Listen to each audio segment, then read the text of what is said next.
Ang Tinagu Falls ay isa sa mga sikat na tourist spot sa Iligan City, Mindanao, Pilipinas. Ayon sa mga kwento at legendang naririnig tungkol sa kagandahan ng lugar, may isang mag-asawang Mandaya na naninirahan malapit sa lugar na yun na Tinagu Falls. Ang mag-asawa ay mayroong dalawang anak na babae, si Anina at si Bea. Dahil sa mabagsik na digmaan, napilitang lumikas ang mag-anak sa kanilang tahanan at magtago sa isang lugar na hindi nila kilala. Habang naglalakbay ang pamilya, natagpuan nila ang isang magandang ilog na pumapatak mula sa matataas na kabundukan. Sinundan nila ang ilog at napunta sila sa isang lugar kung saan mayroong isang magandang talon. Dahil sa kagandahan ng lugar, napagpasyahan nilang manirahan doon at itinago nila ang kanilang pagkatao. Noong naging malaki na ang mga anak, nagtayo sila ng kanilang mga tahanan malapit sa talon.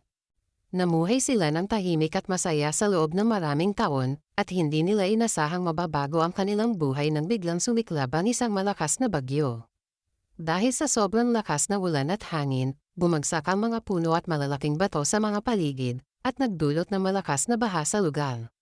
Dahil sa baha, nawalan sila ng tirahan at ang talon ay natabunan ng malalaking bato at mga kahoy. Noong lumipas ang mga araw, napag-isip-isip ng mga tao sa kalapit na lugar kung saan napunta ang mag-anak na Mandaya. Sa kanilang paghahanap, natuklasan nila ang isang magandang talon sa gitna ng kagubatan.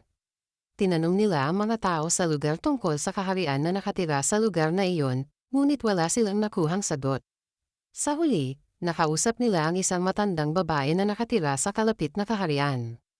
Ipinagtapat ng matandang babae na mayroong isang magandang talon na tinatawag na Tinagu Falls, na may isang magandang kwento tungkol sa isang mag-anak na nanirahan sa lugar na iyon. Mula noon, naging sikat na ang Tinagu Falls sa mga turista at sa mga taong nagnanais na makita ang kagandahan ng lugar.